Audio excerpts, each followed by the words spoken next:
எங்கேயாவது ஒரு உலகத்துல ஒரு அப்பா போய் பிள்ளைங்களுக்கு கடன் கொடுத்தேன் அப்படின்னு வந்து சொல்லுவாரா? எனக்கு லீகலா நீங்க வந்து எழுதும்போது என்னன்னா, இப்ப நீங்க சொத்து மதிப்பை குறைச்சு காட்டணும்னா, நான் உங்களுக்கு கடன் கொடுத்தேன், இவங்களுக்கு பணமே கொடுக்காம டிரான்சாக்ஷன் நீங்க பண்ணலாம். இது வந்து அரசாங்கத்தை அது வேற ஒரு ஆளுக்கு பண்ணலாம், சொந்த பிள்ளைங்களுக்குமா? எவ்வளவு கீழ்த்தரமான வேலை. இந்த கீழ்த்தரமான வேலை யார் செய்யறாங்கன்னா, அவரோட ஆடிட்டர் வெங்கட்ராம். இது வந்து ஒரு பிராமன் லாபி தான் வந்து விஜய் முழுக்க முழுக்க இயக்குறாங்க. விஜய் ஐடில மாட்டி விட்டதே இவனுங்க தான்.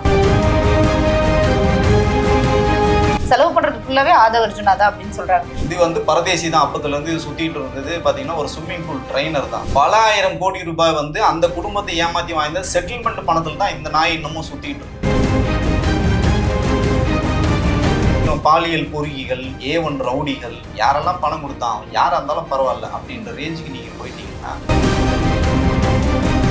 இந்த ஒருத்தன் வாய்ஸ் ஆஃப் சரத்னு ஒரு நாய், அந்த நாய் வந்து என்னென்ன அட்டூழி எல்லாம் பண்ணிருக்கு குடிக்கிறதுக்காக, ஒருத்தன் வேணுன்றதுக்காக. ஸ்ரீநாத்னு ஒரு நடிகன், அவரை கூப்பிட்டு வந்து நீங்க வேட்பாளர் போடுங்க.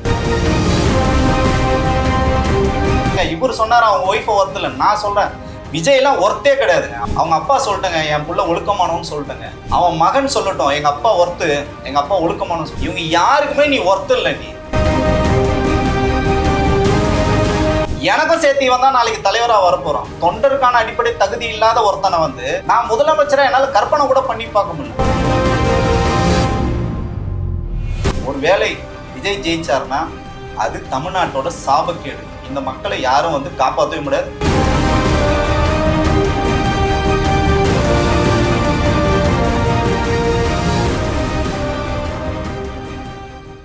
சார் வணக்கம். வணக்கம். வேட்புமனு தாக்கல் பண்ணியிருக்காரு. அதுல வந்து அந்த சொத்து மதிப்பு விஷயங்கள் குறிப்பிட்டிருக்கிறதுல வந்து மனைவிக்கு கடன் கொடுத்துருக்கேன், அப்பாவுக்கு கடன் கொடுத்துருக்கேன், அம்மாவுக்கு கடன் கொடுத்துருக்கேன், இதெல்லாம் கூட நான் ஒத்துப்பேன். எங்கேயாவது ஒரு உலகத்துல ஒரு அப்பா போய் பிள்ளைங்களுக்கு கடன் கொடுத்தேன் அப்படின்னு வந்து சொல்லுவாரா? எனக்கு இது எப்படி எடுத்துக்கிறதுன்னு தெரியல. எதுக்காக இப்படி ஒரு விஷயத்த வச்சிருக்காங்க? இன்னொரு விஷயம் இதோட தொடர்ச்சியா கேட்கிறேன். ஜீவனாம்சம் கொடுக்க கூடாதுன்றதுக்காக அவர்கிட்ட இருக்க சொத்து மதிப்புகளை மறைச்சிருக்காரு, நிறைய விஷயத்த வேற பேர்ல மாத்திருக்காரு, வித்திருக்காருன்றாங்க. அதுல த்ரிஷாவும் இணைப்புல இருக்காங்களா அப்படின்னு தெரிஞ்சுக்கிறதுக்காக நான் கேட்கிறேன். நீங்க சொல்றது கரெக்ட் தான். இப்போ இது வந்து பாத்தீங்கன்னா இதெல்லாம் எந்த மாதிரி டெர்மினாலஜினா லீகலா வந்து மாத்துவாங்க. லீகலா நீங்க வந்து எழுதும்போது என்னன்னா, இப்ப நீங்க சொத்து மதிப்பை குறைச்சு காட்டணும்னா, நான் உங்களுக்கு கடன் கொடுத்தேன் இவங்களுக்கு. இப்ப நானே வந்து இப்ப நான் ஒருத்தருக்கு வந்து என்னோட சொத்தை நான் வந்து கொடுக்கணும்னா நான் என்ன பண்ணுவேன்னா, லீகலா என்ன பண்ணலாம்னா, அவருக்கு நான் வந்து கடன் கொடுத்துருக்கேன், அந்த கடனுக்கு பதிலாக அவர்கிட்ட இருந்து நான் வந்து சொத்தை நான் வாங்கியிருக்கேன்னு சொல்லிட்டு பணமே கொடுக்காம டிரான்சாக்ஷன் நீங்க பண்ணலாம். இது வந்து அரசாங்கத்தை வேற ஒரு ஆளுக்கு பண்ணலாம், சொந்த பிள்ளைங்களுக்குமா? இல்ல மனைவி மேலேயாவது ஒரு பிரிவு இருக்கு, மனைவி மேல சங்கடங்கள் இருக்கு, 2 பேருக்கும் மனஸ்தாபம், ஒத்து வரல, பிரிஞ்சிருக்காங்க, அதனால நான் கொடுத்த பணத்தை கேட்கிறேன், இவ்வளவு பணம் செலவு பண்ணிருக்கேன்னு சொன்னா கூட பரவாயில்ல. பெத்த பிள்ளைங்களுக்கு இப்படி ஒரு லிஸ்ட். நீங்க சொல்லி இது எவ்வளவு கீழ்த்தரமான வேலை. இந்த கீழ்த்தரமான வேலை யார் செய்யறாங்கன்னா, அவரோட ஆடிட்டர் வெங்கட்ராமன், அவர் ஒரு பிராமணர். இப்ப நான் சொல்றது நீங்க எல்லாத்தையும் தொடர்பு படுத்தி பார்த்தா மட்டும்தான் உங்களுக்கு வந்து புரியும். இது வந்து ஒரு பிராமன் லாபி தான் வந்து விஜய முழுக்க முழுக்க எழுதுறாங்க, இயக்குறாங்க. இதை முழுக்க முழுக்க இந்த ஸ்கிரிப்ட் எல்லாம் எழுதுறது பாத்தீங்கன்னா, இன்னும் சொல்ல போனா விஜய் ஐடில மாட்டி விட்டதே இவனுங்க தான். இந்த வெங்கட்ராமன் அன்கோ தான் இன்னைக்கு அவர் பாத்தீங்கன்னா மயிலாப்பூர் வேட்பாளர் தான். அவரு கட்சியில பொருளாளரும் வச்சிருக்காரு. இவங்க நீங்க ஒண்ணும் இல்ல, இப்ப விஜய பத்தி நான் இவ்வளவு தூரம் நான் பேசினாலும் விஜய பத்தி யாராவது தனிப்பட்ட முறையில பேசினா எனக்கு கோவம் வரும். அவரை வந்து திட்டாதீங்க அப்படின்னு வந்து நான் சொல்லுவேன். அவருக்கு ஏதோ ஒரு பிரச்சனை வந்தா கூட முதல்ல நான் போய் நின்று காப்பாற்ற பார்ப்பேன். ஆனா இப்ப விஜய் சுத்தி இருக்க ஆட்கள் எல்லாமே விஜய்க்கு ஒரு ஆபத்துனா அவரை நட்டாத்துல விட்டு ஓடி போறவங்க தான். ஏன்னா அவங்க எல்லாம் விஜயை பாத்தீங்கன்னா ஒரு பணம் கொடுக்கின்ற ஒரு ஆளாகவும், அது சொல்லுவாங்க தங்க மூட்டை போடுற வாத்தா தான் பாக்குறாங்களே. இந்த வார்த்தை மொத்தமா அறுக்கக்கூடாது, கொஞ்சம் கொஞ்சமா அறுக்கணும்னு சொல்லிட்டு தான் இவங்க எல்லாம் வந்து பண்ணிட்டு இருக்காங்க. இதுல இருந்து விஜய் எப்ப தெளிஞ்சு வருவார்னு பாத்தீங்கன்னா 2026 எலெக்ஷன்ல வந்து சம்மட்டி அடி விழும். குடும்பமும் வந்து கண்டிப்பா நிச்சயமா வந்து மியூச்சுவல் அண்டர்ஸ்டாண்டிங்ல டைவர்ஸ் வந்து வாங்கிட்டு போயிடுவாங்க. பிள்ளைகள் வந்து அவரை விட்டுட்டு போகும்போது நடுத்தருல நிக்கும் போதுதான் அந்த 41 பேரை கொன்னோம்ல, அந்த பாவமும் அந்த கர்மாவும் குடும்பத்தெல்லாம் நம்ம இவ்வளவு தூரம் ஏமாத்தினது, நம்மள நம்பின ரசிகனை ஏமாத்தினது, மக்களை ஏமாத்தினது எல்லாம் வந்தீங்கன்னா அப்பதான் காலம் கடந்த ஞானமா வந்து பிரயோஜனம் இல்லை. கர்மா வந்து விடாது. அவ்வளவுதான் நம்மளால சொல்ல முடியும். இல்ல இது இது ரொம்ப பெரிய விஷயம். அது சாதாரணமா அப்படி கடந்து போக முடியாது. இவ்வளவு விஷயங்கள் பண்ணியிருக்காருன்றது. இந்த சொத்து மதிப்பு மறைக்கிறதுக்கு பின்னாடி நீங்க சொல்றீங்க இப்ப இவரோட சொத்துக்காக தான் வந்து கூட இருக்கிறவங்க எல்லாம் இருக்காங்க அப்படின்னு. ஆனா மெஜாரிட்டியான எல்லா இடங்கள்லயும் ஆதவ அர்ஜுனா தான் பணம் செலவு பண்றாரு. விஜய் கிட்ட இருந்து எந்த பணமும் செலவிடப்படல. குறிப்பா கரூர் சம்பவத்துல வந்து பாதிக்கப்பட்ட அந்த குடும்பங்கள் 41 குடும்பங்கள்ல 40 குடும்பங்களுக்கு பணம் வந்து விஜயோட அக்கௌண்ட்ல இருந்து போகல, வேற டிரான்ஸ்பர் ஆகி தான் போயிருக்கு அப்படின்னு சொல்றாங்க. அது எந்த விதத்துல உண்மை? ஆதவ அர்ஜுனா தான் செலவு பண்றாரா அப்படின்ற விஷயம் ரொம்ப நம்பகத்தன்மையான தகவல்கள்லாம் வருது. பணம் விஜய் சைட்ல இருந்து போகவே இல்லை, செலவு பண்றது ஃபுல்லாவே ஆதவ அர்ஜுனா தான் அப்படின்னு சொல்றாங்க. அது உண்மைதானா? அந்த மாதிரியான விஷயங்கள் தான் நடக்குதா? விஜய் கிட்ட இருந்து எந்த செலவும் போறது இல்லையா? ஒருத்தர் அன்னைக்கு ராஜ்மோகன் வந்து ஒரு காணொலியில சொல்லியிருப்பாரு, நான் விஜய், இவர் விஜய், அவர் விஜய், அவர் விஜய்ன்னு சொல்லுவாங்கல்ல, அது உண்மைதான். கூட இருக்கவங்க எல்லாமே விஜய் தான். இன்னொரு விஜய் வந்து ஆதவ அர்ஜுனா. ஆதவ அர்ஜுனா யாருன்னு பாத்தீங்கன்னா ஒரு ஸ்விம்மிங் பூல் ட்ரெயினர். ஒரு பெரிய பெரிய குடும்பம் அப்படிலாம் வந்து கிடையாது. அவங்க பெரியம்மா வந்து படிச்சாங்க, அவங்க வந்து டிஜிபியா இருந்தாங்க, திலகவதி அம்மா இருந்தாங்க. இது வந்து பரதேசி தான். அப்பத்துல இருந்து சுத்திட்டு இருந்தது பாத்தீங்கன்னா ஒரு ஸ்விம்மிங் பூல் ட்ரெயினர் தான். அங்க வந்து மார்ட்டினோட மகள் வந்து ஸ்விம்மிங் பூலுக்காக வராங்க.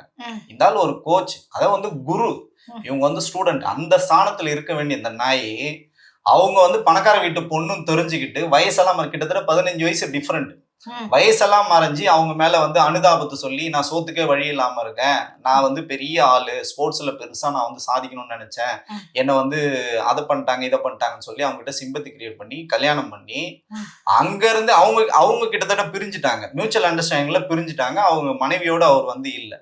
பல ஆயிரம் கோடி ரூபாய் வந்து அந்த குடும்பத்தை ஏமாத்தி வாய்ந்த செட்டில்மெண்ட் பணத்துல தான் இந்த நாய் இன்னமும் சுத்திட்டு இருக்கு. சோ இது எல்லாமே இப்படிதான் உருப்படாத கேஸுங்கெல்லாம் ஒன்னா சேர்ந்துதான் இதை பண்ணிட்டு இருக்கு. அந்த பணத்தை தான் இன்னைக்கு தைரியமா அவர் செலவு. அவர் ஒன்னும் உழைச்ச பணம் இல்ல. அதிகபட்சமா 15,000 ரூபாய் சம்பளம் வாங்கிட்டு இருந்தாங்க. எனக்கு தெரியுங்க, ஆதவ அர்ஜுனா 15,000 ரூபாய் தான் சம்பளம் வாங்கிட்டு இருந்தாரு. சரிங்களா? இன்னைக்கு ஒரு நிறுவனத்துல அவர் அதிகபட்சமா இருந்தாங்கன்னா ஒரு 40,000 50,000 இல்ல 1,00,000 ரூபாய் சம்பளம் வாங்க முடியும். ஐபேக்ல கூட ஒன்னும் பெரிய பொசிஷன்லாம் வரல. ஐபேக்ல இருக்கும் போது எனக்கு வந்து தெரியும், ஒரு சாதாரண எம்ப்ளாய் தான் அவர். என்னன்னா ஹிந்தி தெரியுன்றதுனால இங்க வந்து கோஆர்டினேட் பண்றதுக்காக அவர் ஒரு கோஆர்டினேட்டர் தான். அதை தாண்டி பெரிய மூளைலாம் அப்படி கிடையாது, மாங்காய் மண்டை தான் அது. இப்போ 2 தொகுதியில போட்டிடுறாரு. ஒண்ணு பெரம்பூர் தொகுதி, இன்னொன்னு திருச்சி கிழக்கு. இந்த 2 தொகுதியில போட்டிடுறதுக்கான வேற ஏதாவது காரணம் அப்படின்னு நீங்க பார்க்கப்படுதா? ஒரு பக்கம் இல்ல ஒரு கேஸ்ட் ஓட்டுக்காக தான் அவர் வந்து இந்த தொகுதிகளில் சூஸ் பண்ணியிருக்காரு அப்படின்னு சொல்றாங்க. இன்னொன்னு கொடுக்கப்பட்டிருக்கக்கூடிய வேட்பாளர்கள் நிறைய பேரை வந்து சாதி பார்த்து கொடுத்துருக்காரு, பணம் பார்த்து கொடுத்துருக்காரு, ரவுடிகளுக்கு கொடுத்துருக்காரு, பாலியல் வன்கொடுமை செஞ்சவங்க A1 குற்றவாளிகளுக்கு கொடுக்கப்பட்டிருக்கு. பெண்களை ஒரு சமூக வலைதளங்கள்ல ஆபாசமா பேசக்கூடிய ஒரு ஆளு, மேடையில ஏறு ஜாதி வெறியன்னு தன்னை பெருமை பேத்திக்கிற ஆளு, இப்படியான ஆட்களுக்கு கொடுத்துருக்காங்க அப்படின்றதெல்லாம் சொல்லப்படுது. இந்த ஒட்டுமொத்தமா நீங்க எப்படி பாக்குறீங்க? அதுதான், நீங்க ஒரு கட்டமைப்பு இல்லைன்னா நீங்க எங்க போவீங்க அப்படின்றதுனா, கடைவிரித்தேன் கொள்வார் இல்லைன்ற மாதிரி நீங்க கட்சி ஆரம்பிச்சிட்டீங்க, நீ நியாயமா இல்லை, கட்சி வேலை நீங்க வந்து செய்யல, 3 நேரமா வீட்டுல படுத்து தூங்கிட்டு இருக்கீங்க, போதையை போட்டு வீட்டுல படுத்து தூங்கிட்டு இருக்கீங்க, கட்சியை லீஸுக்கு விட்டீங்க, அவன் விஷயத்துக்கு அவன் வந்து பண்ணிட்டு இருக்கான். நீங்க வந்து டைலாக் மட்டும் விடுறீங்க சினிமா மாதிரி, எனக்காக உழைத்தவர்கள், எனக்காக பால் அபிஷேகம் பண்ணவங்க, கட் அவுட் வச்சவங்க, சைக்கிள் மிதிச்சவங்க எல்லாம் புசியானந்தர் ரீல்ல கதை விட்டாரு. அந்த மாதிரி யாருக்குமே இன்னைக்கு பதவியோ மாவட்ட செயலாளரோ வந்து கட்சியில வந்து இன்னைக்கு வந்து வேட்பாளரோ வந்து கொடுக்கல. யாரெல்லாம் பணம் கொடுத்தான், அவன் யாரா இருந்தாலும் பரவாயில்ல அப்படின்ற ரேஞ்சுக்கு நீங்க போயிட்டீங்கன்னா, அப்ப நீங்க யாரை வந்து பாலியல் பொறுக்கிகள், A1 ரவுடிகள், சாதி, ஒரு அம்மாவுக்கு கொடுத்துருக்காங்க, அந்த அம்மா சொல்லுது வந்து ஜோசியத்துல வந்து சொல்லுதுங்க கேன்சரை சரி பண்ண முடியும்னு சொல்லுது. அந்த அம்மாவுக்கு நீங்க வந்து MP சீட்டு குத்துறீங்கன்னா அஜித்தாக்கு என்ன குறை? ஒரு அஜித்தான ஒரு பெண்ணு, அவங்க அண்ணனும் உங்களுக்கு வந்து அவ்வளவு சேவைகள் செஞ்சிருக்காரு, அவ்வளோ வந்து உழைப்ப உழைச்சிருக்காரு, அவ்வளோ பணத்தை வந்திருக்காரு. இன்னைக்கு புசியானந்த இடத்துல இருக்கணும் பில்லா ஜெகன் தான் இருக்க வேண்டியவர். அப்ப நீங்க திட்டமிட்டு யாரெல்லாம் ஆளுமையான ஆட்கள், யாரெல்லாம் விஜய்க்கு நல்லது செய்வாங்க, அவங்க எல்லாம் நீங்க திட்டமிட்டு வெளியேற்றுறீங்க. அப்ப அஜித்தா வந்து அதுக்கப்புறம் வராங்க, அவங்க வந்து ஒரு டீச்சரா இருக்காங்க, படிச்சிருக்காங்க, டபுள் டிகிரி படிச்சிருக்காங்க, உனக்காக 2 கோடி ரூபாய் பணம். இந்த இருக்கிற மாவட்ட செயலாளர்களே ஒழுக்கமா வேலை செஞ்சவங்க அவங்கதான். இன்னைக்கு நிக்க வச்சா உண்மையிலேயே சொல்றேன், தூத்துக்குடியில டஃப் கொடுப்பாங்க, ஜெயிப்பாங்களான்னு என்னால சொல்ல முடியாது, உண்மையிலேயே ஒரு டஃப் கொடுக்க வேண்டிய ஒரு கேண்டிடேட். ஒருவேளை நீங்க அன்னைக்கு மாவட்ட செயலெல்லாம் அவங்க நீங்க அறிவிச்சிருந்தீங்கன்னா இன்னைக்கு அவங்க ஜெயிக்கிற அளவுக்கு இன்னைக்கு வேலைகளை செஞ்சு வச்சிருக்கணும். விட்டுட்டு ஒரு காமெடி நடிகனுங்க ஸ்ரீநாத் ஒரு முயற்சி செய்யற அளவுக்கு அவங்க போற அளவுக்கு தள்ளி இருக்காங்க. ஆமா, நிச்சயமா அவங்க வந்து அவ்வளவு தூரம் போராடி இருக்காங்க மக்கள் கிட்ட. விஜயோட பாலிய நண்பன், கிளாஸ்மேட், அதான் சொன்ன ஒன்னா சேர்ந்து குடிக்கிறதுக்காக ஒருத்தன் வேணும்ன்றதுக்காக ஸ்ரீநாத்னு ஒரு நடிகன், அவன் யார்? அவன் அந்த ஊருக்காரனும் கிடையாது, எதுவுமே கிடையாது, கட்சிக்காரனும் கிடையாது. இல்ல இத்தனை நாள் கழக நிர்வாகின்லாம் தெரியல, இப்ப வேட்பாளர் அறிவிச்சதுக்கு அப்புறம் அவர் கழக நிர்வாகின்னு சொல்லிதான் அறிவிக்கிறாரு. அவன் வேலை என்னன்னு பாத்தீங்கன்னா வந்து விஜய் எங்க போனாலும் கூத்தடிக்கிறதுக்கு சரக்கு அடிக்கிறதுக்கு தான் கூட போற ஆள் தான். அவரை கூட்டு வந்து நீங்க வேட்பாளர் போடுங்க, போட்டுக்க ஒன்னும் பிரச்சனை இல்ல, நீ உன் தொகுதியில போடு, நீங்க இருக்கிற அந்த பனையூர் பகுதியில நீங்க போட்டுக்க வேண்டியது தானே, சோழிங்கநல்லூர் வேட்பாளரா போடுங்க, பிரச்சனையே கிடையாது. ஏன் உங்களுக்கு ஈசிஆர் சரவணை வந்து விட்டு கொடுத்துட்டு போக மாட்டாரா? ஏன் நீங்க தூத்துக்குடியில போறீங்க? அங்க வந்து காழ்ப்புணர்ச்சி, அவங்க வளர்ந்துடவே கூடாது. 2 பேர் இருக்காங்க அங்க, சாமுவேல்னு ஒருத்தர் இருக்காரு, ஒன்னு அவரு கொடுத்துருக்கணும், இல்ல நீங்க அஜித்தா கொடுத்துருக்கணும். 2 பேருமே கொடுக்கல, இவரு கொடுக்குறீங்க. இது வந்து சின்ன எக்ஸாம்பிள் தான். லெப்ட் பாண்டி உங்களுக்கு பாத்தீங்கன்னா எடுத்தாலே வந்து அவர் வந்து தாய்மொழியில் தான் வந்து ஆரம்பிப்பார், அவ்வளவு மோசமான வார்த்தைகள் பேசும், அவர் மேல அவ்வளவு வழக்குகள் இருக்கு. இந்த ஒருத்த வாய்ஸ் ஆஃப் சரத்னு ஒரு நாய், அந்த நாய் வந்து என்னென்ன அட்டூழி எல்லாம் பண்ணிருக்கு. விஜய் இதை சொல்றேன், இது சொன்னோம்னு வச்சுங்களேன், அதை சொல்றேன், ஒட்டு மொத்தமா இவர் தான் என்ன உலகத்தையே காப்பாற்ற வந்த ரட்சகர் மாதிரிலாம் எல்லாம் பேசிட்டு இருக்காங்க. அப்படிலாம் ஒர்த்தே கிடையாது. நான் சொல்றேங்க, இவர் சொன்னாரு அவங்க ஒய்ஃபை ஒர்த்து இல்லை, நான் சொல்றேன் விஜய் எல்லாம் ஒர்த்தே கிடையாதுங்க. ஃபர்ஸ்ட் மனுஷனே கிடையாதுன்னு வச்சுங்களேன், அதுக்கப்புறம் அவர் வந்து ஒர்த்து இல்லையான்றதை மக்களே வந்து முடிவு பண்ணிட்டோம். நீங்க அவரை வந்து கொண்டாடுங்க, நான் வேணான்னு சொல்ல, கூட இருந்தா நான் எங்களுக்கு தெரியுங்க அவர் யாரு. அவங்க அப்பா கிட்ட கேட்டுப்பாங்க, அவங்க அம்மா கிட்ட கேட்டு பாருங்க. அவங்க அப்பா சொல்லிட்டேங்க என் புள்ள ஒழுக்கமானவன்னு சொல்லிட்டேங்க, அவன் மகன் சொல்லட்டும் எங்க அப்பா ஒர்த்து, எங்க அப்பா ஒழுக்கமானு சொல்ல, அவங்க மகள் சொல்லட்டும் எங்க அப்பா ஒர்த்து ஒழுக்கமானு சொல்ல, அவங்க மனைவி சொல்லட்டும், இவங்க யாருக்குமே நீ ஒர்த்து இல்லை நீ. சோ நீ வந்து இன்னைக்கு வந்து குறைஞ்சபட்சம் அந்த இதுவுமே ஃபேமிலிக்குலாம் இவ்வளவு துரோகம் பண்ணிட்டு வந்தல, குறைஞ்சபட்சம் உன்னை நம்பி வந்தான்ல ரசிகன், அவன் வந்து ரத்தத்தையும் வேர்வையும் பொண்டாட்டி தாலியெல்லாம் அடகு வச்சு உன்னை ஒரு தலைவனாக்கி இவ்வளவு தூரம் வந்துருக்கான். உச்சபட்ச நடிகனா எப்படி வந்த நீ? ஒரே நைட்ல வந்துட்டியா நீ? 33 வருஷம் இத்தனை பேரோட உழைப்பு இல்ல, அந்த உழைப்புல ஏறி வந்து அந்த ஏறி வந்து ஏணி எட்டி உதைக்கலாமா? எவனாவது ஒருத்தன் கேட்கறானா அதை? சோ இது வந்து தவறான ஒரு அணுகுமுறை. அது மாதிரி பல பேர் இருக்காங்க. அந்த மரிய வில்சன், அவன் பாத்தீங்கன்னா இதே மாதிரிதான். அது சொன்ன எல்லாமே விஜய்னு நான் சொன்னது எப்படி பொறுத்தது பாருங்க. அவன் அதே மாதிரிதான் ஜேபிஆர் ஏமாத்தி இதே மாதிரிதான் அவன் ஜேபிஆர் பொண்ணை வந்து திருமணம் பண்ணி அங்க இருந்து செட்டில்மெண்ட் வாங்கிட்டு வந்து அந்த பணத்துல கூத்தடிச்சிட்டு இருக்கான். அவன் மேல பாத்தீங்கன்னா பல்வேறு வழக்குகளுக்கு அவன் வந்து ரவுடி மாதிரி ரவுடியோட மோசமானவள் தான் ஆர்கே நகர் வேட்பாளர்.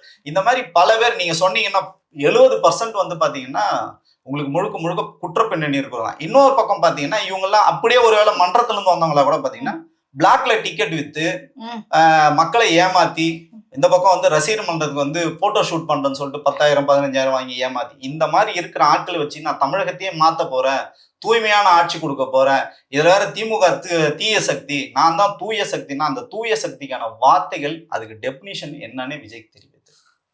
நிறைய விஷயங்கள் கேட்கும்போது அதிர்ச்சியா தான் இருக்கு.